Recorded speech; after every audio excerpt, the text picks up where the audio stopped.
ace of base, coming through Gabi's speakers, made Ajiye shut his eyes and sway his head. Paul was sitting nearly sideways in the car, with his elbows turned out as he rapped later to Colio's Fantastic Voyage. Night fell and they turned on the interior lights to read the labels of the cassettes. They inclined the seats as far as they would go when the slow tunes began, and looked like two middle-aged laborers taking a rest after the full day of carrying blocks on a building site. Waterfalls by TLC was playing when Benedict drove in, and they took a break to greet them and take his briefcase and newspapers inside. He asked what they were doing in Gabi's car. They replied, "Nothing," and went back outside to sit in the car. Bibi came out again to join them. "Gabi can't take time off, so we are going to stay in Uncle Tam's house for the rest of the holiday," she told the boys. "Why can't we stay here on our own?" Paul hissed. 14. By Thursday, their bags were packed and ready for their 2-week stay with Uncle Tam, who lived on the second floor of a two-story building at the D-line. The house was close to a rail track, and near the track was a hub of women who sold roast plantain and fish, corn and pear in their season. There were always people on the streets here, and kiosk was rampant. Some walled compounds had faucets sticking out of their blocks' fences when boreholes owners sold water to their neighbors. Ma had given them little lectures on how they should behave. Dishes must be washed right after meals, and the beds made me waking up.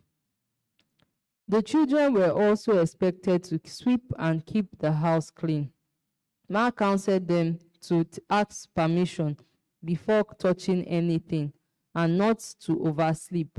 Bibi would give Auntie Leba a hand in the kitchen, while Paul would supervise the cleaning of the house and the conduct of his younger siblings. As for you, Ajiye, Ma demanded only one thing: be obedient. Benedict said he didn't really need to advise the children, that they knew what was right and how they ought to behave. However, they were to observe how their host did things and try to follow. Every house has its own culture and pattern of doing things, he said. When you go there, watch. If there's a table clock that is kept facing east, when you clean the table, don't leave the clock facing west. Pay attention, but enjoy yourselves. Tam and his wife were happy that you are coming. When Marcus dropped them off on the narrow tarred street, he waited for the gates to be opened before he drove off. In all the lectures they received, nobody had bothered to mention that Uncle Tam had a house girl. She now appeared to receive them, since she was the only one at home. As far as Ajiye was concerned, such an oversight by his parents was significant.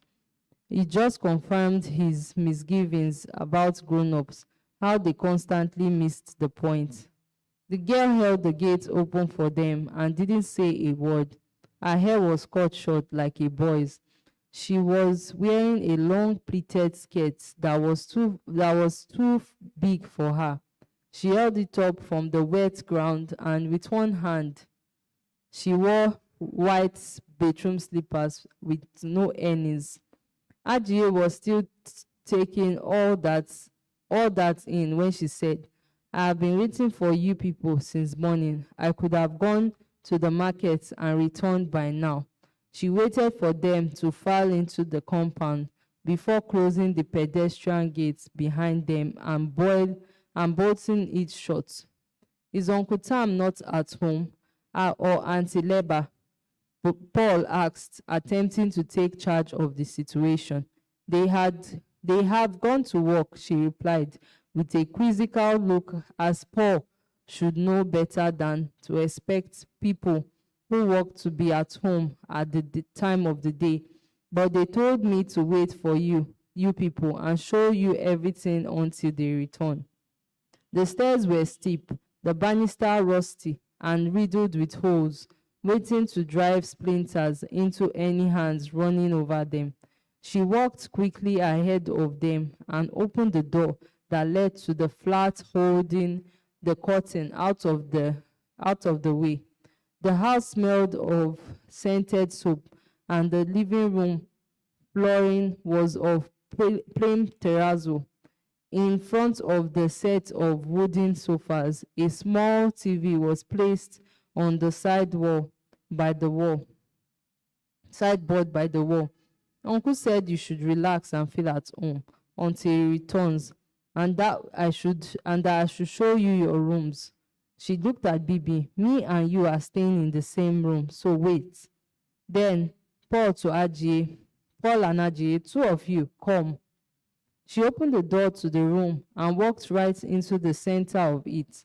The room was spacious, with high ceilings, filled with the sharp light of the afternoon. Curtains were all drawn tied to a knot. The boy's room, he pronounced with a deep sweep of her hand, as though she were a monarch bequeathing a kingdom to some deserving warriors. Ajie gave Paul a telling look. Bossiness was an instant offender. Paul acted like he hadn't noticed Ajie's face, but immediately asked just as she was leaving the room, "So, what's your name?" She turned around, and a fleeting gentleness crept into her face. "Bariswa." Paul nodded. "My name is Paul." "I know your names," she responded. The first night, Uncle Sam made it clear that he didn't mind where they had had dinner. "I eat in front of TV at all time," he said. You are free to join me if you like." So they sat with their plates of rice and stew in their laps, watching a fictional cast of family members scheme against one another on checkmate. Uncle Tam held a drumstick in his left hand, having rested his spoon, and tore at the meat with his teeth. His maroon socks were pushed down to a fold near his ankles. He hadn't taken them off when he changed from his work clothes. His blue shorts ran way up his thighs, and just above there was the heaving mound of his belly and carpet of hair that continued to his chest. Auntie Leba was still in the kitchen with Baruswa. Because it was their first night, she said they ought to be given a treat. She had a print wrapper tied over her breast, and the tiny straps of her chemise showed off her surprisingly slender shoulders and smooth back. "Domo was at my office today," she said to Uncle Tam as she came back to the parlor carrying a tray with bowls of fruit salad. "Did I not mention it already? Domo, what did he want?" She passed a bowl of the fruit salad to him, and he lapped up some of the juice with a spoon and then put the bowl down on the side stool. "Dumbo can go to hell as far as I'm concerned. Now that they have seen how powerless we have made them, they are tiptoeing back." "What did he say?" "Nothing, really. He said that he was passing by and stopped to say hello. He said I should extend his greetings to you." "Indeed." Then he said something in their native Ogoni. Auntie Leba said something back, and Uncle Tam frowned, and Auntie Leba laughed. "Dunmo used to be a friend of my uncle and auntie," Barista said to Bibi as they went about cleaning the house the next morning. "Every Sunday after church, he will come here to eat jollof rice and salad. Every Sunday." Ajie was listening in, waiting to hear what the man had done. But now he has become a betrayer. She spoke of him as if he were a family member who had engaged in misconduct and tarnished the family name. Universities had closed for the semester, but Uncle Tam and Auntie Leba still went out every morning. One day, just after they had gone to work and Bariswa had done the laundry out of the balcony, she said, "Don't be there thinking that they go out every day. It's all work they are going to." Her voice decidedly casual. "Okay," Paul nodded. "They go for secret meetings too," she said, again in the same tone, as if it weren't a big deal for her to know, although it should definitely be for them. "There was an important man from their village," she continued, "who had been arrested by the government and kept in detention for a year now because he had the government and the oil companies in their village to come and repair the damage they caused or leave." Paul's ears flicked. What was the man's name? When Beriswa said who it was, Ajie was disappointed. The whole build-up she gave to her story, only to tell them about someone they all knew about, a man who was frequently on the news and whom Bendik and Ma often discussed with their visitors. Bendik had even met him several times in the High Court premises. Beriswa flapped a pillowcase and droplets of water landed on Ajie's cheeks. "Oh, we know him," Bibi said, but Beriswa did not look like she had heard and began singing an Ogoni chorus that sounded mournful and celebratory at once.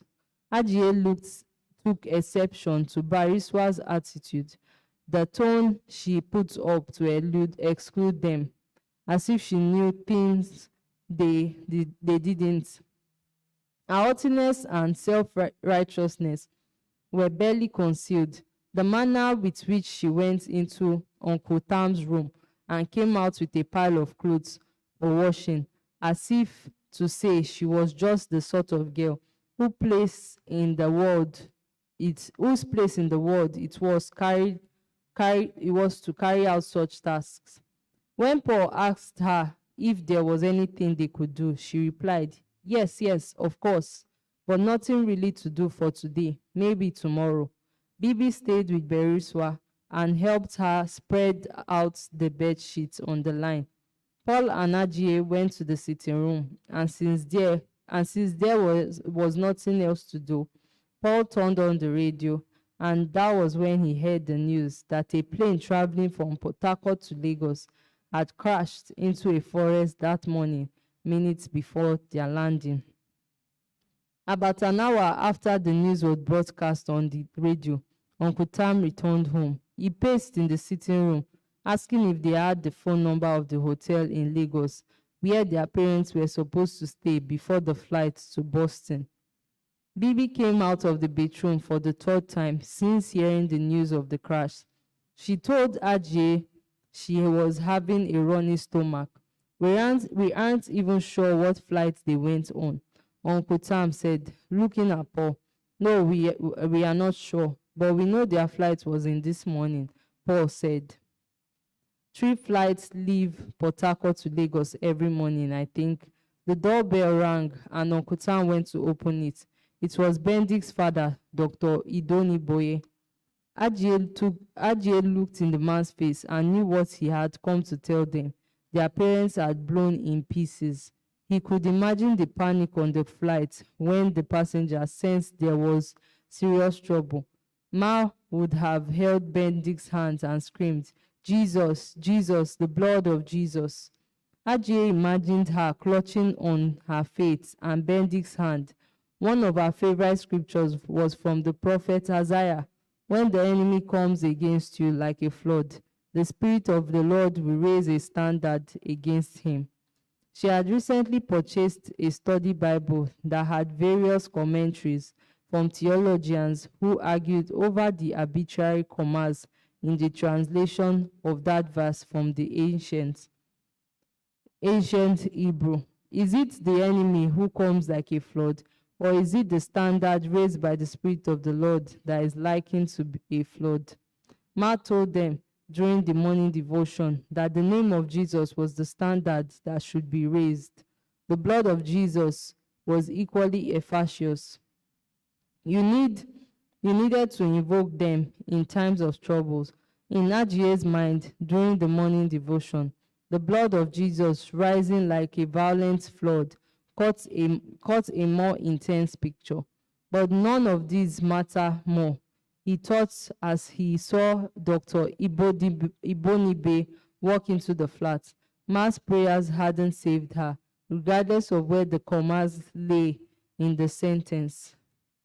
Dr. Idin Boye and Bendik had called him once he heard about the crash. They knew someone would be worried about them. They got an earlier flight just before the one that crashed. He said Bendik had been trying the phone lines in Uncle Tam's department at the university all afternoon, but couldn't go through. Thank God, Uncle Tam said, looking at the children. Paul put his hands on his head, gave a big sigh of relief, and sat on the wooden arm of the sofa. Bibi still looked drained, though her eyes had woken up. It's a disaster, Dr. Idoniboye said to Uncle Tam. Where is your wife? We are expecting her any minute now, Uncle Tam said. Your father said I should tell you they are fine, Dr. Idoniboye said again, casting his glance at all three faces. We are thankful to God, all of us. The children left the sitting area, and Ajie could still feel his heart thumping, just as hard as it had when Dr. Idoniboye walked through the door, and he thought the worst had happened. Paul opened the door to the balcony and stepped out, and faint noises of the street filtered in. Ajie and Bibi joined Paul outside, looking down on the streets below. Ajie started feeling ill and went back inside and sat on the dining table. He put his head down on the table, resting his head on his crossed arms. He felt the coolness of the formica on his arm and then leaned closer to the rest of his cheek on the table. I read that the plane simply exploded in air. Did it not have faults before takeoff? Uncle Tam said to Dr. Idoniboye. I don't doubt that it did, but we are all hearing all sorts of things, Dr. Idoniboye said, dropping his voice. That your president wanted some people on that flight dead. You don't say. Have you not seen the flight manifest? Over 20 solid Rivers men wasted. Over 20. Silence like that in one day. The state had been set back a half century. Uncle Tam was quiet for a while, and then he asked Dr. Idoniboye if he wanted a drink. If it's cold, the doctor said, I'll take a bottle of malt, please. When Ajie heard this, despite the burning he was starting to feel on his neck and the recent panic about his parents, he had to smile. If Bibi had been there, Ajie would have winked at her, and Bibi would have rolled her eyes and shaken her head. Bibi was the expert at mimicking guests. The whole range of them, Bendik's friends, mass school teachers, Ogiba's people, or the visitors who came with troubled tales, seeking assistance. There was always the guest's initial show of refusal when offered a drink. No, I'm not a stranger now. Don't worry yourself with getting a drink for me. Ma would conjure. Bendik would say he wouldn't have such nonsense. We must take something. Then there would be the guest meek. People surrender, mentioning the drink of choice. Okay, a bottle of Sprite would do. When the children were younger, they played games like shopkeeper and customer, police and thief, guest and host. Paul would sit on Bendik's armchair in the parlor with his back straight, his legs crossed like a big shot, with a newspaper on his lap. Boy, boy, boy. A knock on the door. He wouldn't stand up to open it. He would simply say, "Come in," not even looking up from the newspaper. Then Bibi would sashay in wearing some of Ma's headgear, a stiff jacket rolled and fashioned into the towering thing that was balanced on her head like a satellite dish. Bibi would move slowly with the double wrapper tied around her waist and the red George wrapper or ashoke thrown over her shoulder for extra sake. Taking off her imaginary glasses, she would squint in the room. Paul would get up and stretch his hands in the most restrained and respectable manner. Then he would offer her a seat. Pleasantries would be exchanged. How is the family? What about the children? And work? Bibi wouldn't immediately take the seat that had been offered to her. Like a proper thick madam, she would survey the chair first, adjust the massive falling down sleeves of her blouse, then finally sit down, resting her big handbag beside her. Then it would be left to Paul, the confident and caring host, to fold away his newspaper and say, "So, madam, what can I offer you?" Rubbing his hands together. They would go through the normal rigmarole of, "Oh, no, don't bother, but you have to take something." She would concede to a bottle of malt. Coke, Fanta, and Sprite were for kids alone, or what poor people offered their adult guests. Paul would raise his voice, "Okon, where is the boy?" And Ajiye would appear from the kitchen, a houseboy in shorts and singlet, fidgety and ostensibly stupid. "Yes, Oga," Ajiye would reply, falling forward, almost waiting Oga need. "Please check on top the fridge for some cash and buy this lovely lady a cold bottle of malt, Guinness for me, please, and some granuts too." Bibi would cross her leg this way and then that way, like a businesswoman who had just flown in from Lagos, as they do in television dramas. She would take a deep breath and then ask, "So, sir, how about the contract we discussed over the phone?"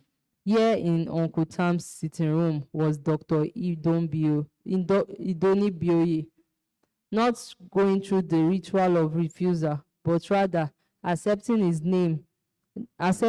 and naming his drink of choice once the offer was made. "If it is cold, I'll take a bottle of malt, please." Bariswa set down the bottles and gleaming tumbler on a side stool. She opened the drink, but left the cork sitting on the mouth. "So you are telling me the head of state is responsible?" Uncle Tam asked again, in hushed tones. Now the drink was served. "That is what we have heard," Dr. Idoniboye replied, in lower tones too, as though someone might overhear them. Some people on the flight had been invited to Lagos for some government function. Only a blind man can't see it. Auntie Leba returned later that afternoon with a copy of the manifest of the doomed flight, now in circulation. "Tam," she called out as she got in. "Tam, come and see. Oh, we have had friends on that flight." 15. The next morning, after they finished their chores, Bariswa walked across the living room where Paul and Bibi and Ajiye were sitting and turned off the radio. "What's the meaning of that?" Paul leaped to his feet and turned the radio back on. He surprised himself and the rest of them. Maybe this morning she only wanted to tease Paul. She would rather chide him for his lack of humor, laugh, and then turn the radio back on. But now Paul had leapt halfway across the room, shouting, "What's the meaning of that?" Paul and Bariswa were exactly the same height, as they stood staring at each other in the eyes. Ajiye wondered who was the older of the two. Bariswa always acted like she was. She cooked, she cleaned, she went to the market, She woke up before anyone else. She followed Auntie Labor instructions and then laid them down as rules for the three of them. Ajie saw that Bibi wanted to intervene, but was holding herself back. From the day they had arrived in the house, Bibi had bound herself to Bariswa, faced with her own family of two boys and a fellow girl who was a stranger. She had chosen the girl. Paul, Bibi started, trying to place the mediator. Shut up, Paul shouted at her. Looking at the Bariswa walked back to the radio and turned it right off. Paul turned it back on. What do you think you are? Who do you think you are? Bariswa shouted at Paul. You little rat. You think this is your father's house? Is it your father's house? Paul flung back. Common house girl. The words stirred the air like hot iron. They would also ever be in Paul's vocabulary, but they had come and many had backed down or even apologized had Bariswa not stomped off. A common house girl, eh? She went behind the sideburns and plugged the radio. She pulled out the extension cords and strode off to her room with it. She returned to the parlor after she had hidden the cord and sat down opposite Paul as if to say, now what? Paul walked into the room. He shared the Ajie and shut the door. Bibi and Ajie remained stranded in the sitting room with Bariswa. Sorry, Bibi said. Sorry for what? Bariswa shot back, her voice shaking. The sky was clear the next morning, and the light wind blew steadily through the windows of the living room, lifting the lacy blinds, flapping them sideways. The atmosphere was still tense between the Utos and Bariswa. Paul got up early, washed Uncle Tam's car, swept the parlor, arranged the furniture, puffed the throw pillows, and arranged the headrest cover for the sofas. He took a shower and then sat in the dining area, quietly reading a book. Bariswa scrubbed the kitchen floor, asking Bibi several times to set aside wash the countertop, brought out the plastic drum for the storing of drinking water. She scrumbled the bottom of the plastic drum, washed and polished the toilet. About 9 o'clock, the sun heightened and threw a wider light about the floors, the air, the walls. Everything sparkled. Since Bariswa and Paul were not speaking to each other, Bibi and Ajie stayed quiet during breakfast. Paul kept a blank face as he bit into bread and gulped his warm Bonvita. At some point, Bibi decided to make conversation, asking Paul if he had anything about this or that, turning to Bariswa to ask another question. Paul ignored Bibi's small talk, but Bariswa responded to her voice, loose and easy, free. She was the type of girl who was always moving, always thinking and taking the road forward. Ajie began to feel the coming headache that began with a dull spreading sensation on his forehead. Later that evening, Bariswa initiated the conciliation. Paul and Ajie and Bibi were in the sitting room when she stepped out of her room and said, Bibi, do you want to follow me to the store to buy something? Bibi sprang up. Yes. They were all bored, just sitting around the entire afternoon. Then Bariswa said, Paul won't you come? Paul did not decline. Paul also didn't decline the next day when Bariswa suggested a pillow fight. She knocked Paul hard on the head. before he consented or got ready. He grabbed another pillow and raced after her. Her voice rang out in ripples of laughter. Although Bibi had never been keen on pillow fights, she didn't want to be left out of this fun this time.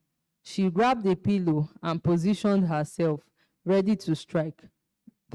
Ajie snatched the last pillow and jumped on the bed and stood on it. The headache had returned with a pounding on the left part of his head that had made him just want to shut his left eye. But he wanted to play too. Paul went after Bariswa and knocked her hand on the side of her head, and he screamed. He lifted the pillow again and brought it down with all his might, right at the center of her head. She fell silent and dropped on the bed, not moving. "Eh, you have killed her," Bibi shouted. "That was my plan," Paul grinned, looking across at the bed where she was lying, playing dead. Bibi bent over Bariswa, whose arms were wide apart, eyes closed. "Barry," she shook her head. She shook her by the shoulders. "Barry, Barry," no response. Ajie saw the twitch in Bariswa's eyelids and how she held back her smile on her lips. Paul sat beside Bariswa, then shoved his hand under her arm and tickled her. She kicked and gave out a loud yelp, coming out of her pretend unconsciousness. Paul held her down to the bed and tickled her some more. He was sitting on her now, and there were tears in Bariswa's eyes trickling down her cheeks as she laughs. Bibi was laughing too, looking a bit unsure. Bariswa slapped at Paul's hand and kicked her legs, and she laughed. Her blue floral dress twisted and ran up her legs. This was when Ajie first saw her panties. They were very light sky blue, and Ajie was sure he saw a print of tiny pink flowers on them. Ma always got this, and Paul underpants in shades of blue and grey. Bibi was always in white, because as Ma said, only dirty girls wore colored pants. But Ajie didn't think this at all, that Bariswa was a dirty girl. The soles of her feet were always scrubbed so hard with a stone. Each time she came from the bathroom, they turned a gentle red. She always smelled of rose talcum powder. Bariswa rolled and wrestled Paul down the bed. Bibi began to chant, "Barry, Barry, Barry." Ajie lifted his voice over hers, "Paul, Paul, Paul." Bibi clapped her hands in tune to his chant in order to drown Ajie's voice. Ajie began to hang on the top of a drawer. They did not hear the front door run to as Auntie Leba let herself in. She had returned home earlier than usual. They didn't see her standing by the bedroom door until she said, "What's going on here?" They all froze, pillow in hand. Bibi had an unfinished shout in her throat. Paul and Bariswa were still entangled on the bed, and they let go of each other and stood up. Ajie could see their faces change. It was unspeakable joy a moment ago, but it went from self-consciousness to guilt and then shame.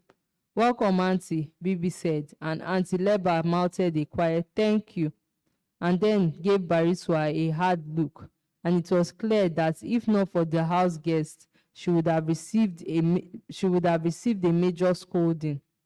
That night, they all sat down and watched one of Auntie Leba's favorite Mexican telenovelas.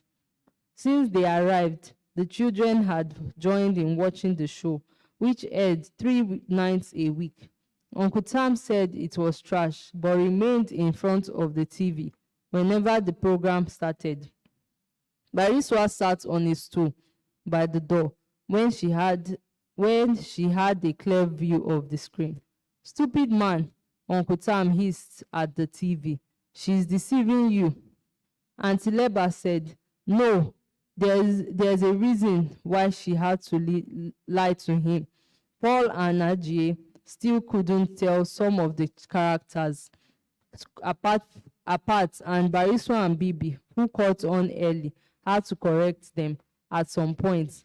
Everyone was talking back to every scene they came on, sighing, hissing out loud, and lamenting the silliness of the story and the characters and anchors.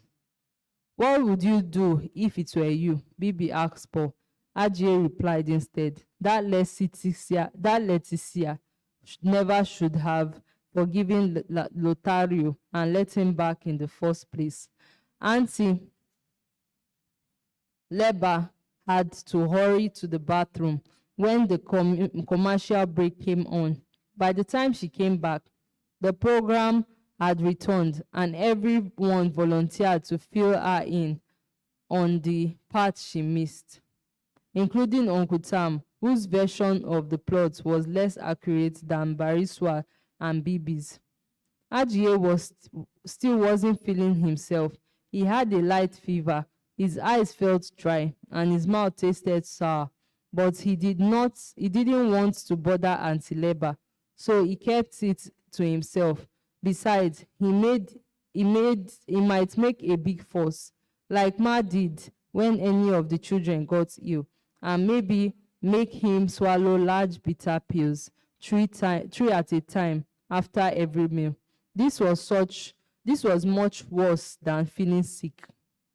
Before they went to bed that night, Uncle Tam announced that he would be taking them all out to the zoo the following day. Everyone, he emphasized, which had meant Bariswa would be going to.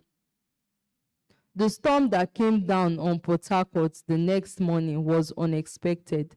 Ajie was sitting by the window, feeling morose, his face against the cold, damp air coming through the window. He didn't even have to move much to see the roof of all the bungalows below their building, the Nitel telephone mast, the glass high-rise that had a banknote on it, and beyond that, his mind's eye was the Port Harcourt Zoo, where Uncle Tam and Auntie Leba had taken Paul and Bibi. That morning, he had felt a lot worse and just wanted to stay in bed. So he told Auntie Leba he was feeling tired, that he had a little headache. She began to fuss over him, asking how he was feeling, whether he was running a temperature. Ajie said no, he was just tired. So Auntie Leba told him he could rest at home, and Bariswa had to stay back to keep an eye on him. Uncle Tam asked if there was anything he wanted and said they would stop by the shop to get him some goodies.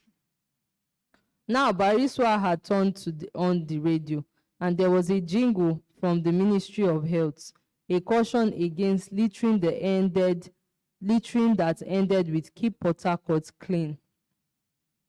The Garden City of Nigeria. A strong wind lifted and thrashed about the zinc roofs outside, swaying the TV antenna. Bariswa stepped in from the balcony and shut the door behind her with a loud bang. Ajie took the book he was reading and headed for the bathroom. How are you feeling? Bariswa asked. Fine, he said. If you are feeling worse, tell me. Uncle Tam gave the instruction that I should look after you, Bariswa said, and Ajie just replied, okay, and went into the bathroom and shut the door. He didn't feel the need to go, so he sat on the covered toilet bowl with his shorts still on. He turned the page of the book he was reading, but wasn't taking the words. He listened to the sound of the rain on the roof and the wind whipping above outside. The rain stopped suddenly, and Bariswa knocked on the door. Are you there? Yes. What are you doing? Are you giving birth or what? Ajie put the book down and frowned at the door. He imagined her leaning, close with her ear and by the keyhole, then standing back, arms akimbo, waiting for an explanation when he stepped out.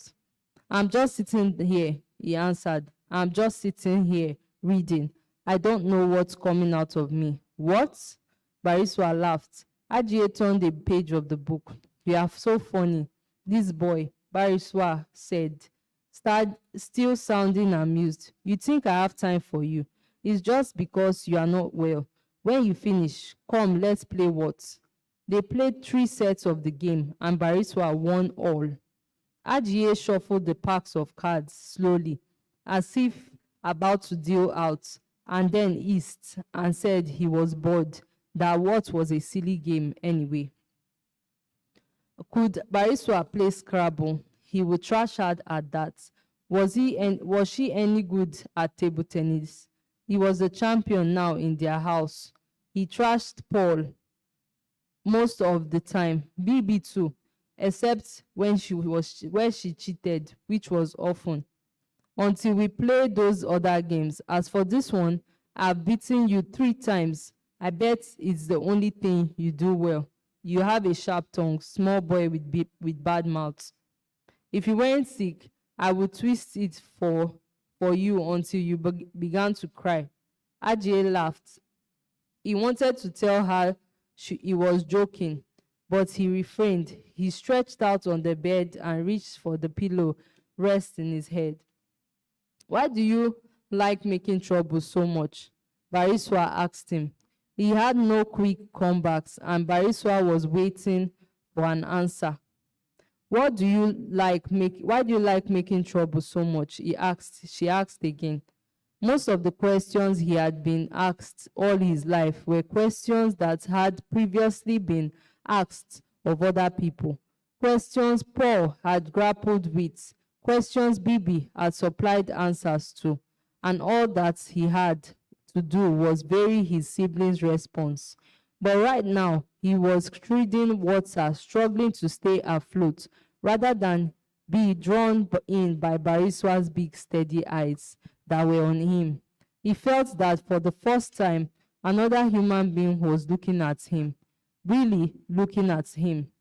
You always say what you are thinking. I like it. He pretended he hadn't heard of her. He allowed his head to sink deeper into the pillow, and they both fell silent for a while. Before he touched her, he knew she was not asleep. She was lying there, breathing softly, her face turned the other way. He placed his hand on her shoulder like he was about to shake her awake. Then he just left his hands there.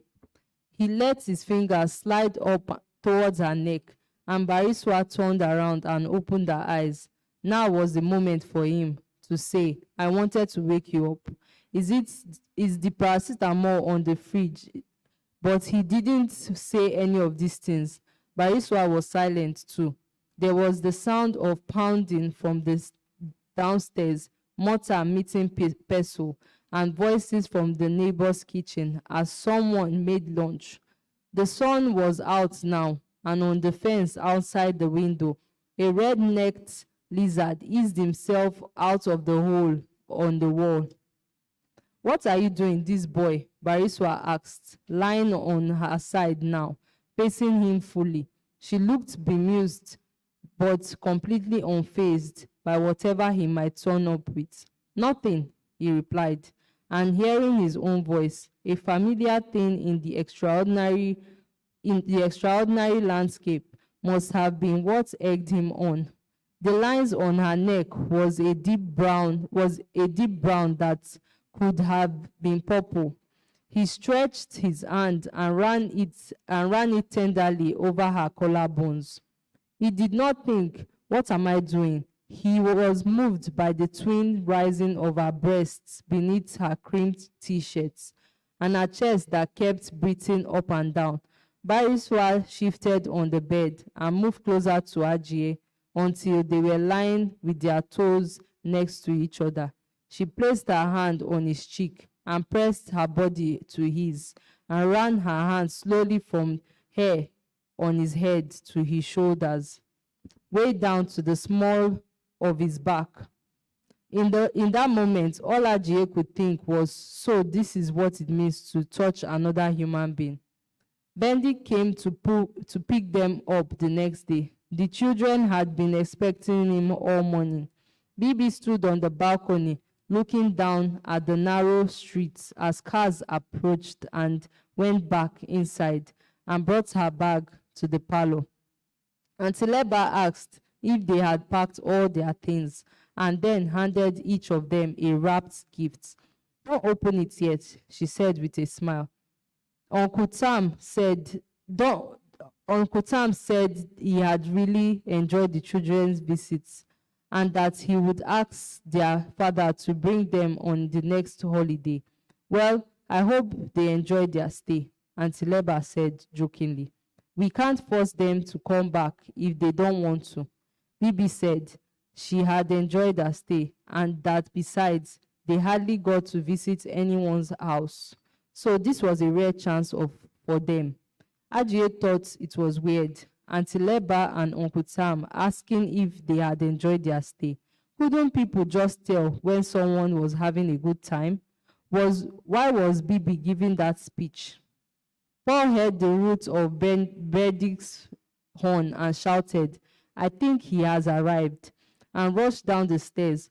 Ajiye and Bibi followed, skipping steps and arriving outside breathless, just as Bendik was getting out of the car. They ran toward him, and for a moment it wasn't clear if they were all going to run into him in some sort of group embrace. But that was exactly what they did, and the impact of their hug made Bendik stagger backwards one step, laughing. Where is Ma? What did you buy for us? You are looking so fresh. Bendik. We were so worried and we thought you were on that plane that crashed. Uncle Tam, Auntie Leba, and Bariswa all came downstairs to join them. The children ran up to get their bags, and when Ajiye came down with his, Auntie Leba was talking to Bendik about the plane crash.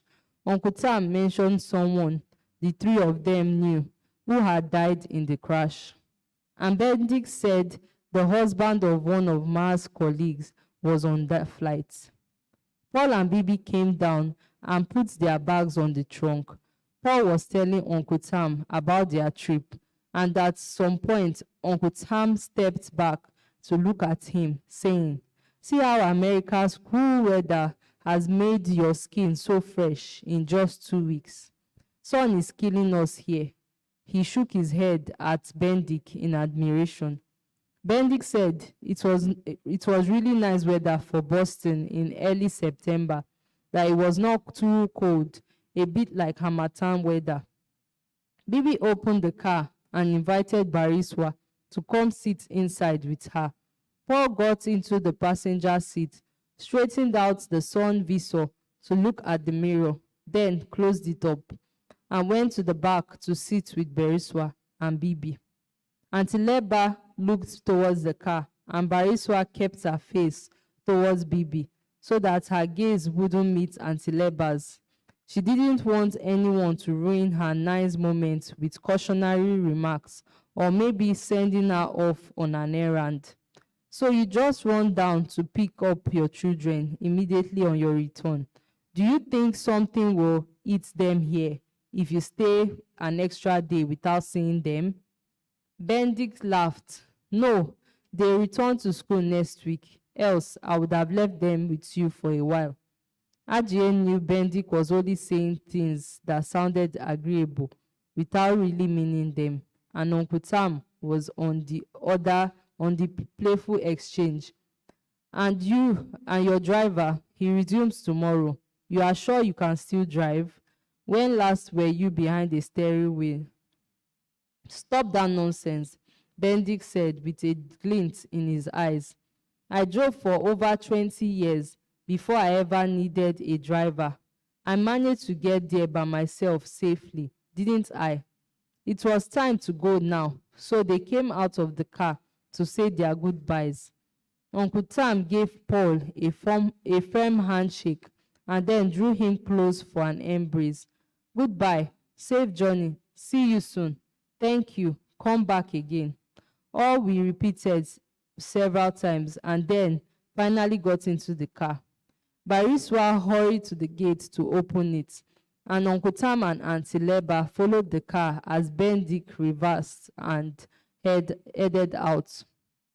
Uncle Tam, Auntie Leba, and Bariswa stood outside by the gates and waved at the Utus as the blue Peugeot 504 rolled down the streets. Bendik hawked in acknowledgement. The children waved from the car, and Ajie looked back at the three figures standing and waving by the gate, looking smaller and smaller as the car went farther down the road.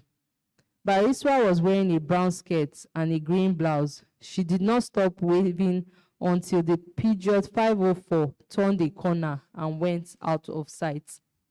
On the expressway, Bendik drove slowly in the speed lane.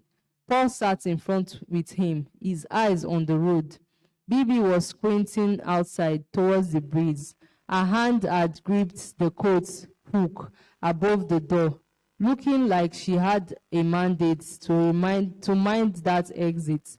Car overtook them, and some passengers turned back to give them disgruntled looks. Ajie could see that Bendik didn't care about this. We had missed you, the children, he said. Even though Ma was at home waiting, yet he still said we. This was the moment when Ajie realized that Bendik would one day die. He knew this because real people never said such things to their own children, that they missed them. Only people in films said those things, and everyone knew it was all an act. Film talk. Love you, Mom. Love you too. Miss you, Dad. Miss you, son. But here was Bendik saying he missed them. When whatever was next, Bendik glanced every now and then in the side and reviewed mirrors. His hand was still dense with his hair, but speckled with a rich supply of gray, looking at him from the back seat, even with the graying hair. Ajie wasn't able to imagine his father as aging, even though Bendik had turned 67 that year. Chapter 16.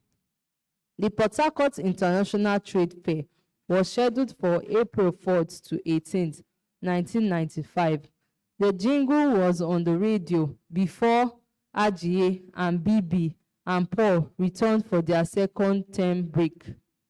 The River State Chamber of Commerce, Industry, and Agriculture also sponsored short TV programs to advertise this fair.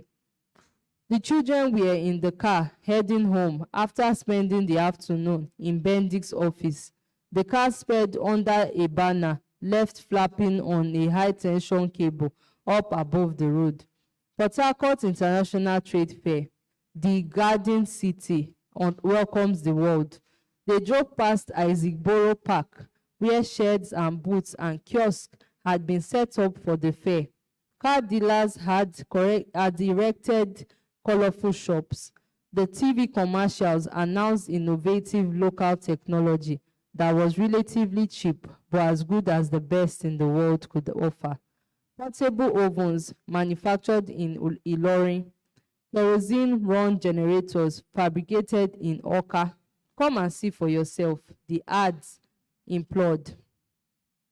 There will be sheds for furniture makers and interior designers from home and abroad, displaying standing and decorative wall mirrors, chandeliers, lights, lamp, beds, headboards, bundle furniture, bathtubs and wash stands, chairs and stools, chest drawers and desks.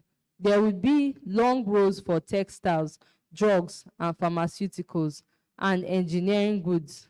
In shed 33, you will find that the renowned trado-medical practitioner, Alhaji Dr. Musa Jubril, whose ads ran most frequently on TV and radio. He had solutions for all ailments, stemming from physical and spiritual sources. He specialized in herbal cures for asthma, barrenness, manhood problems, low sperm count, hypertension, heart disease, diabetes, internal heat, waist and GBP, general body pain. He would brandish a little wrap of something and say, "This one here, if you put a portion in a bottle and fill with water, kai kai, or any authentic gin, and leave it for 3 days, then drink first thing every morning for 1 week, it will restore your body.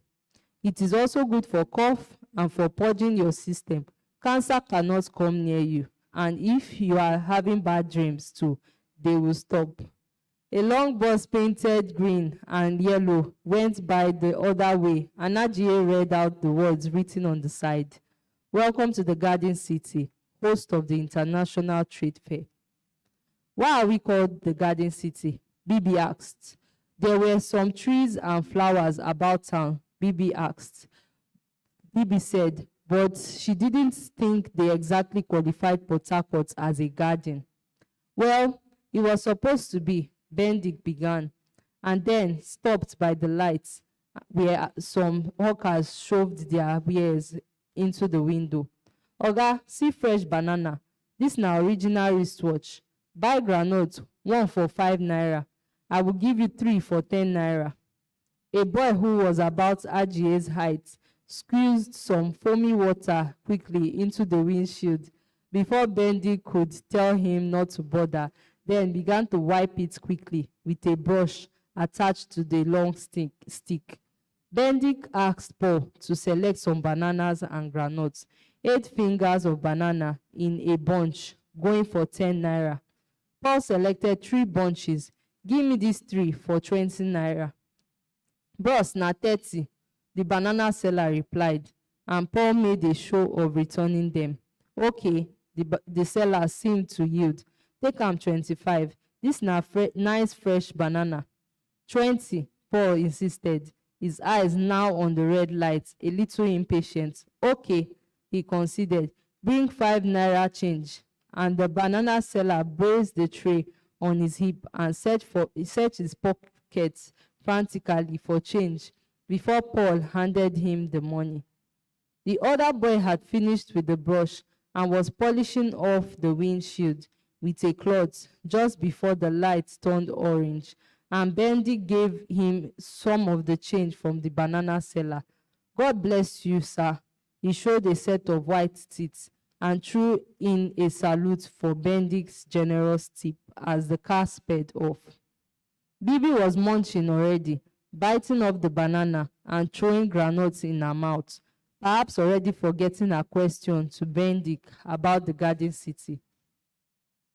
"The original plan for this town," Bendik began, "was for it to be a small, self-contained space surrounded by gardens and parks." He tried to catch Bibi's face in the rearview mirror.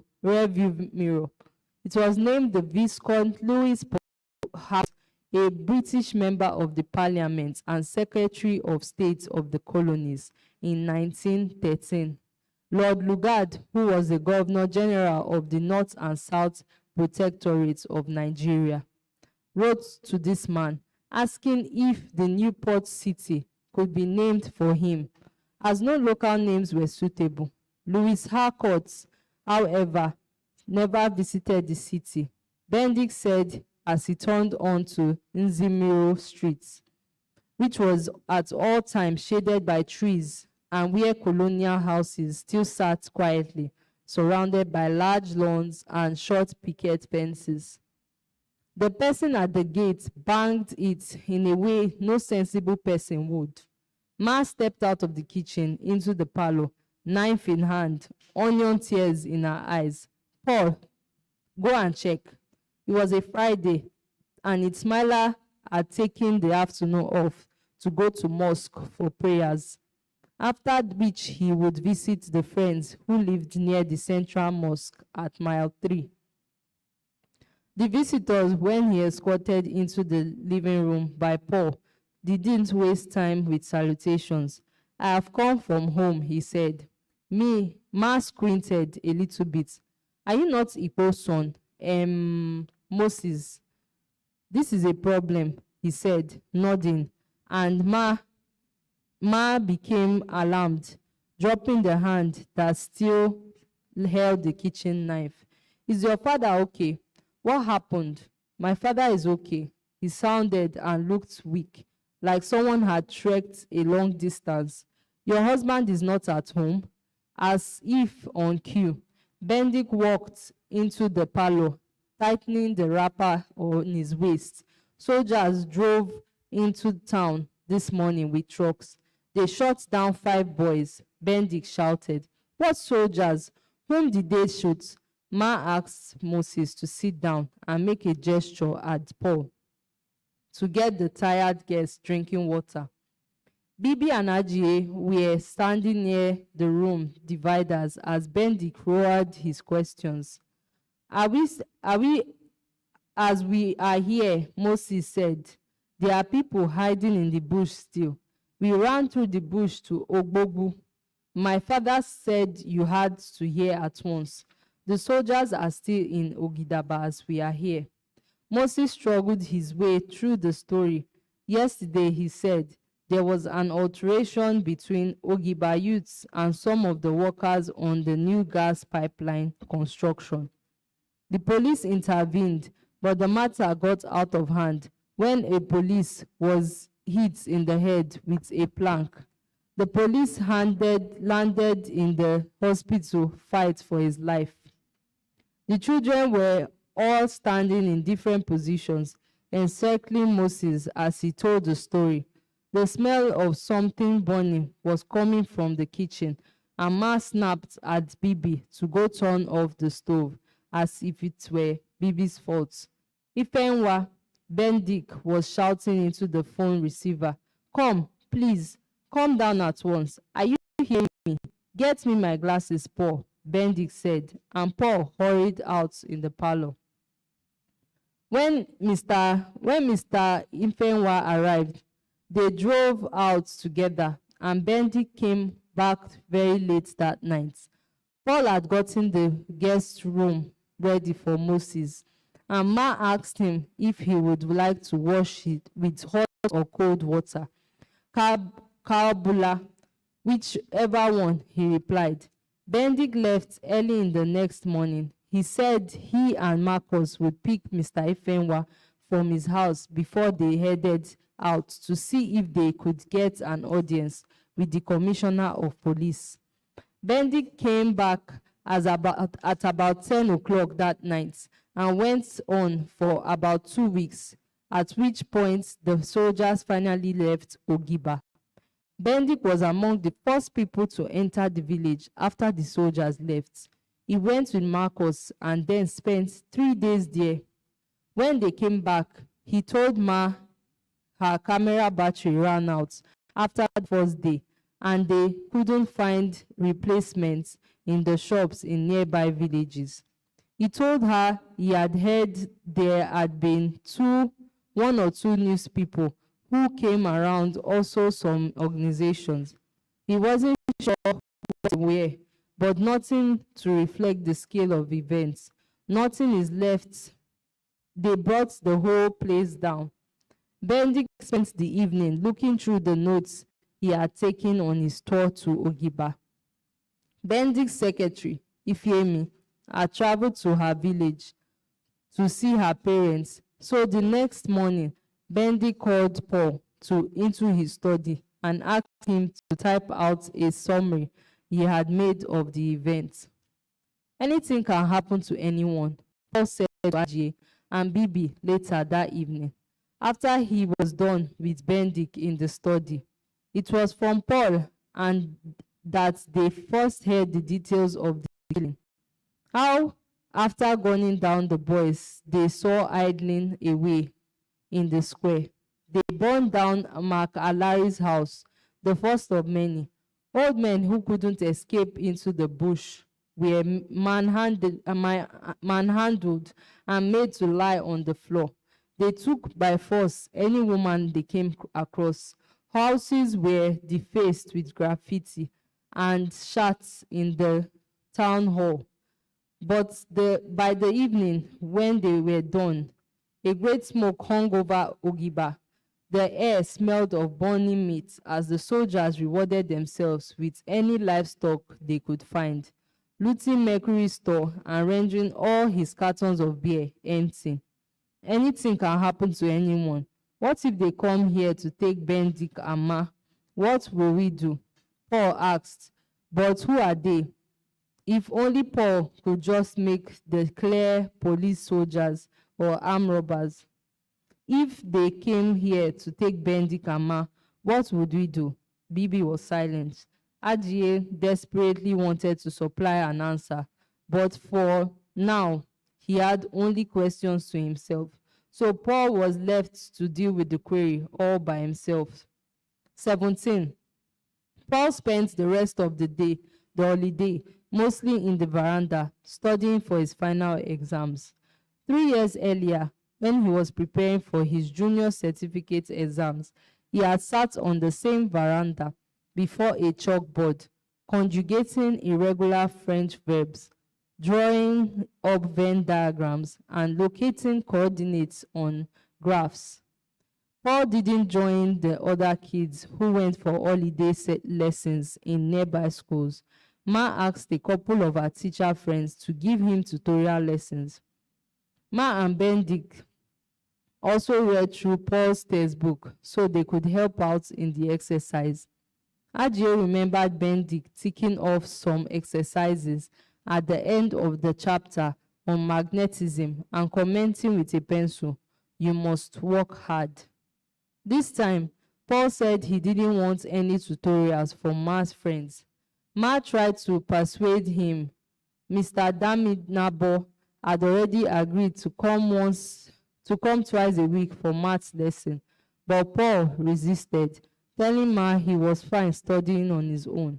And Ma clicked her tongue at Paul's rebuff, and Benedict said they should let him be. It was early in the evening. Super Ted was on the television. Although it was not clear who was watching it, Ajie went out of the veranda and Paul asked, "Have you seen my Ababio?" Ajie craned his neck into the parlor, leaning backward. "BB wants his Ababio now." Ajie liked this thing of calling textbooks by the author's last name. "You two should leave his books alone, please," Benedict said. "The young man has an important exam to sit for." Later, Ma came outside. "It's getting dark," she said, and turned out the lights. Paul looked up and returned to his reading. Ma stood for a bit watching him while Paul pretended he wasn't aware of her gaze. He had become a bit brittle in those final revision weeks, often aloof, always saying he was fine. Yes, their parents should just leave him alone for a while. Ajay sometimes felt Ma even wanted to do Paul's reading for him. She brought heaps of past exam questions from far back in 1985. Benedict seemed to be aware that Paul needed some space, but couldn't help himself either. He was rather telling stories about how he prepared for his own final exams back in the days, and even Bibi, who enjoyed those stories a lot, would just look at him and want to make him stop. Ma went back into the parlor where Channel 10 was having a break in transmission due to power failure. Ma eased and flipped to Channel 22, where a newsreader was giving the highlights of the evening in Kolokoma language. Benedict looked up when Paul came back into the parlor with his hand full of books. "So when is your first paper?" Benedict asked. "The 8th, May 8th. Paul replied, dropping his books on the dining table. "Good. What subject?" "Chemistry practical." He stretched out. "I'm so tired of revising. I want it to come and go quickly." Paul returned to school 1 week before Ajie and Bibi.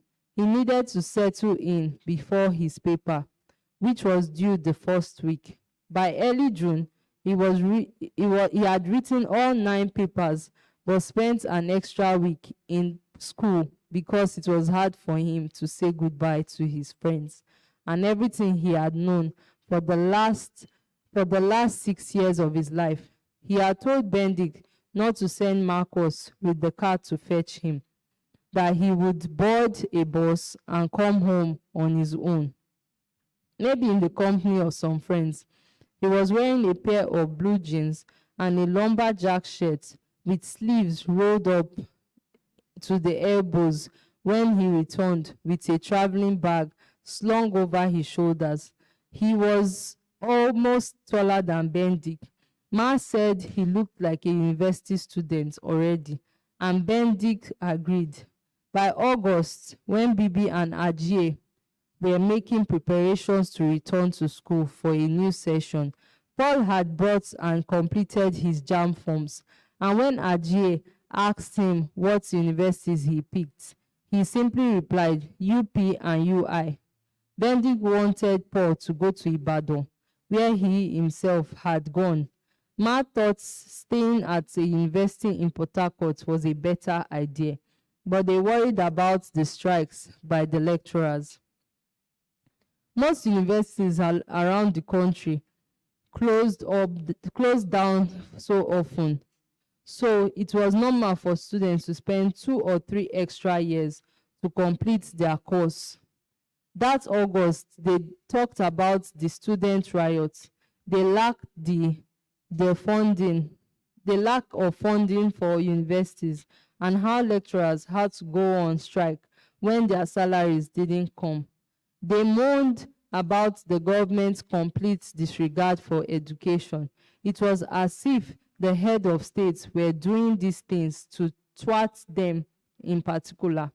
He was in direct opposition to Benedict's and Ma happiness. The criminal in any uniform and sunglasses, as he was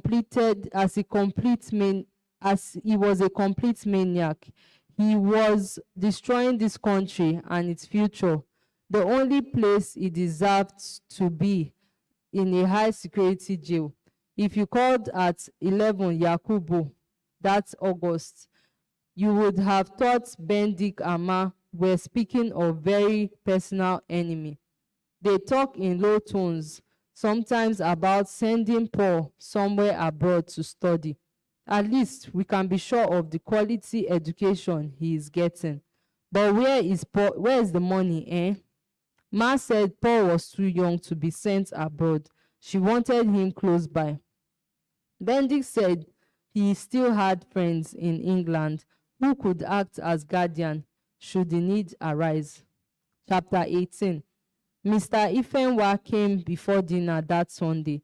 He did not come in with his usual dramatic flourish, hailing Benedict's college nicknames, his voice booming from the driveway.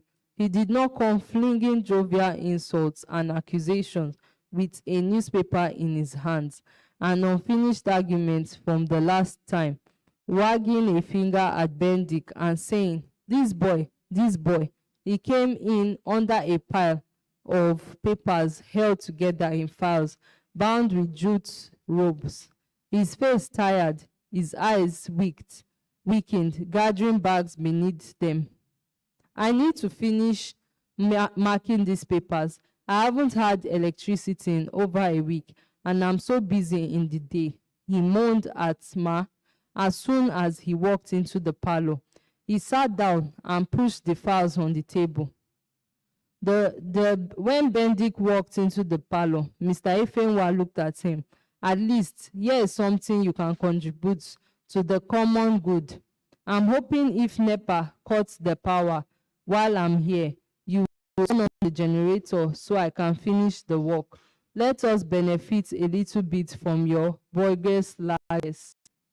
Oh, Ifenwa, be quiet and let me hear something. Benedict laughed and sat down.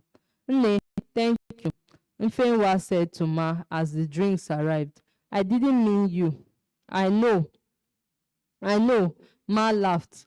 Once you put me in that talk, I'll start keeping my cold beer to myself.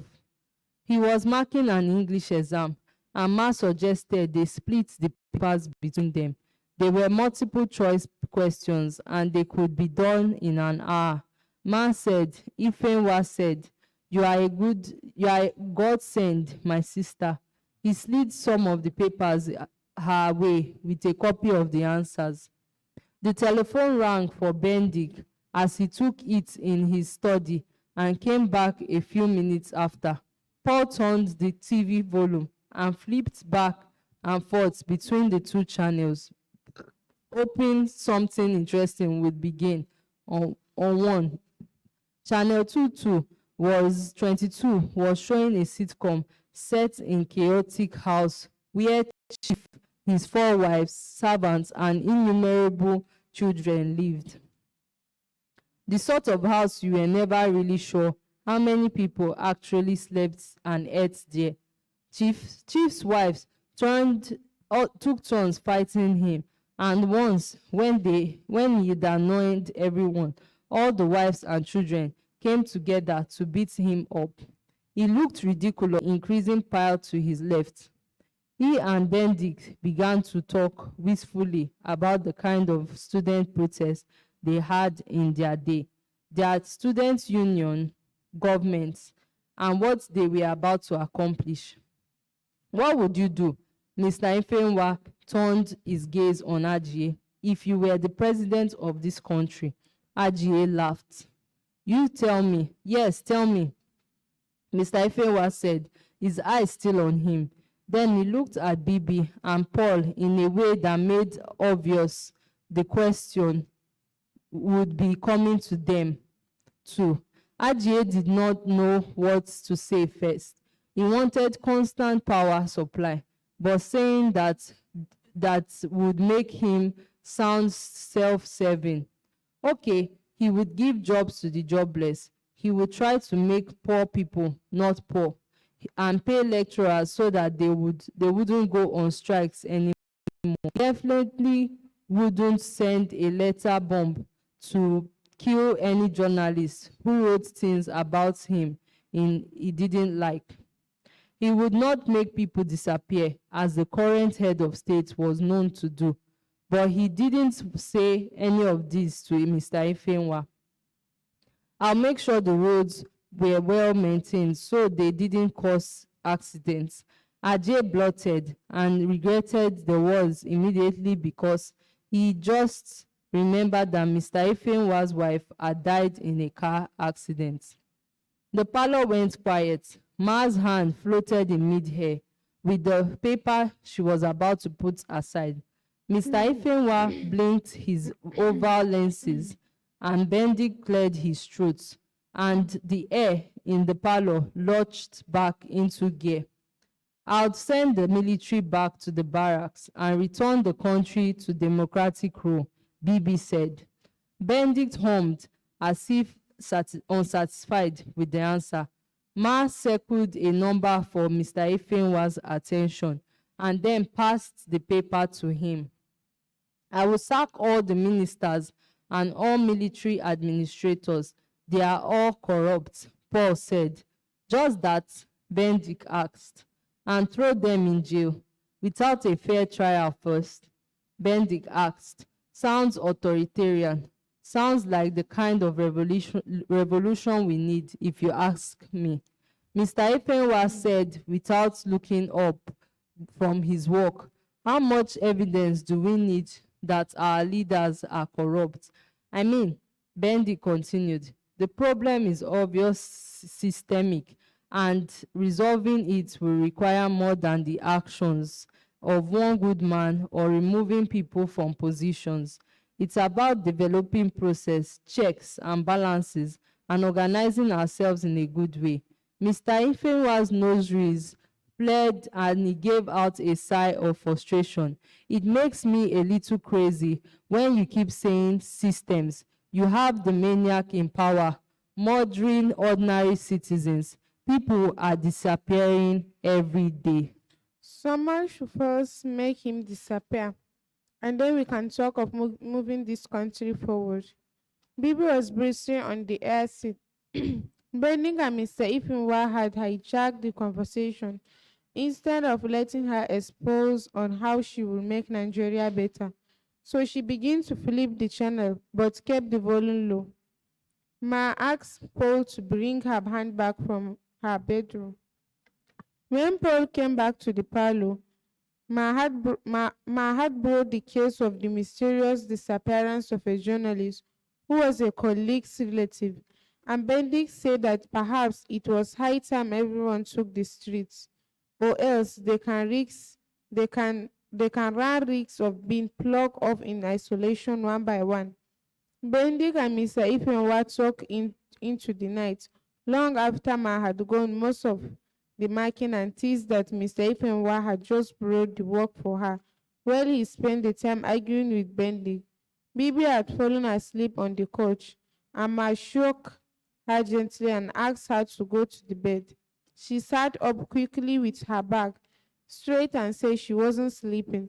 Paul was sitting beside her. His eyes were on Benedict, saying something about street politics. They stood up to escort Mr. Ifenwa to the gate, except for Bibi, who had fallen asleep again. Mr. Ifenwa kept saying, "Nin, thank you," to Ma, and said he should hurry home now, as it was late. Friday, he said. We are here," Benedict replied. After they had said good night and Mr. Ifenwa had walked down to road, Ismail came and locked the gate for the night with a heavy iron chain and a big padlock. 19. Bibi saw the crowd first and then leaned out of the car to get a better look. A slow line of traffic was building up in the other lane. Madine tell Bibi to get back into the car and not waste the coolness from the air conditioner. She was way too tired from all the haggling and trekking about the market and was in no mood to talk. So she switched off the air conditioner so they could all feel the beat. And maybe Bibi will behave herself and shut that window.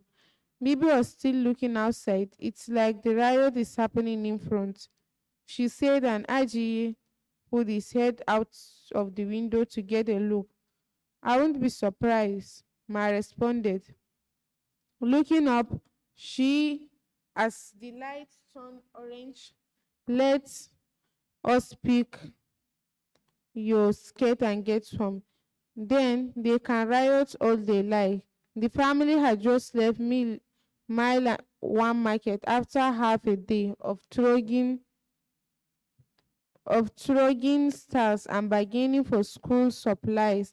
"I hope you are both settled for now. Anything haven't mentioned, we will wait to tell when you came home on your mid-term break. No more buying, I think you have just done enough." The students term the land as they march so that the cars couldn't go ahead. Some had placards held well with sticks, while others pinned them on the bodies. Hawkers solicited from the siders and trays of mangoes, basket of orange and soft drinks. A small group of students gathered around a hanker who had set down his basin for the student to take water, tied up in clear freezer bags, about the size of a big fist. The line of cars held by the protest stretched the entire length of Agri Road. A young man jogged ahead of the crowd. He waved his hand like a traffic warden and shouted something to those nearest to him. Then they all start moving to the right and inform a dense pack on one side of the road, giving way for the traffic to flow. "It's a peaceful demonstration," Ma said to Bibi. "Not a riot. I hope they will burn some government car," AGA said.